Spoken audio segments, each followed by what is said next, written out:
Bad news. Bad news. Got some bad news for you, my friends.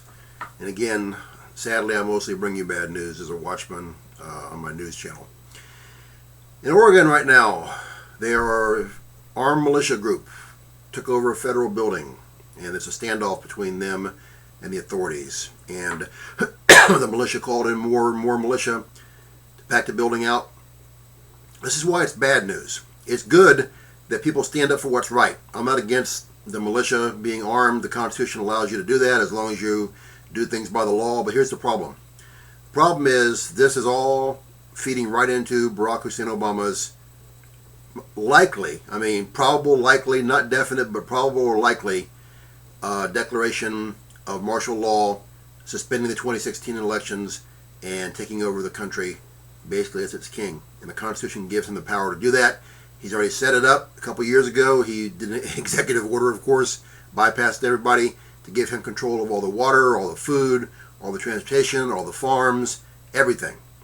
The gun grab started in California on the 1st. People are so blind.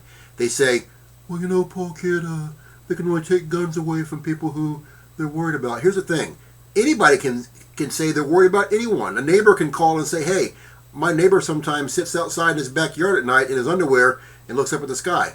They don't need any reason. They can just start taking guns. And it always starts in a small way, and it balloons out. And again, everything starts in California, my friends, and goes from there. Look at all the Muslim terrorism stuff happening in this country right now. Oh, and by the way, yesterday on the news, Obama made sure he put out on the news that a guy in California killed his wife, his son's girlfriend, another person, and then the son killed him. So he said he was a crazed guy.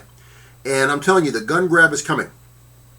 Then you got all the Islam stuff that's going on. Obama's brought tens of millions of Islamists into this nation since he's been in office. And we're paying for all of their welfare and everything else on our dime. And all the terrorism plots that have been uncovered just in the last couple of weeks. I'm telling you, everything is leading up. You're going to see more and more of these militias now that are going to buck against the government because they're afraid their guns are going to get taken. They hate the way the government's going right now. And you're going to see it all come to a head. This is all Obama's plan. He's sitting back laughing his butt off right now. He's sitting back laughing. He's laughing. He's laughing like crazy. It's all part of the plan, my friends. It's all just part of the game. Only a pawn in their game. People need to wake up and understand that time is short. This once great nation, this once nation that stood as a shining light on a hill, is a garbage heap. It's going down the sewer hole, and it will never, ever, ever come back, my friends. It'll never come back. You need to make sure that you are legally armed. Make sure you've got legal weapons and plenty of ammo and to protect your family and yourself and take care of what's important. But the most important thing that anybody can do is have Jesus Christ as their Lord and Savior. If you've never been saved or you're backslidden, pray the prayer, do the 6 steps I have in the box below the video title. No one's guaranteed any more time in their life. If you'd like me to pray for you, contact me and I will.